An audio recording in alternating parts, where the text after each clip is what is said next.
மாணவர் தேர்தல்னா கல்லூரிக்கு உட்பட்ட ஒரு தேர்தல் எங்கேயுமே நடத்துறது இல்லை. எங்க காலேஜ்ல நடத்துறாங்க. எப்படி நடத்துறாங்க? மாணவர்கள்லாம் சேர்ந்து ஒருத்தரை வந்து தேர்ந்தெடுப்பாங்க.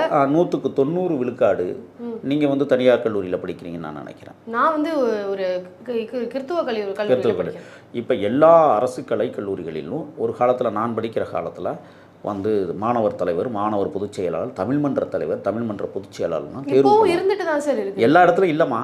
நீங்கள் இது தேர்வு செய்யப்படாதனுடைய விளைவுதான் இப்போ மாணவர்கள் வந்து கட்டுக்கோப்புன்னு நான் சொல்ல வரேன். ஆசிரியர்கள் வந்து ஒரு கல்லூரி மாணவர்களை கட்டுக்கோப்புகளை கொண்டு வர முடியுமா?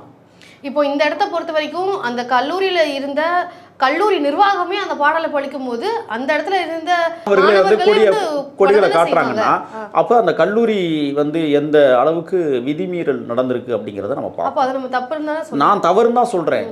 நான் என்ன சொல்கிறேன்னா 2 விஷயமா பார்க்கணுமா. ஒன்று, கல்லூரியில் ஏன் இது நடக்குதுங்கிறத ஒன்று பார்க்கணும். வெளியில் ஏன் நீங்கள் நடத்த விட மாட்டேங்கிறீங்கிறதையும் பார்க்கணும்.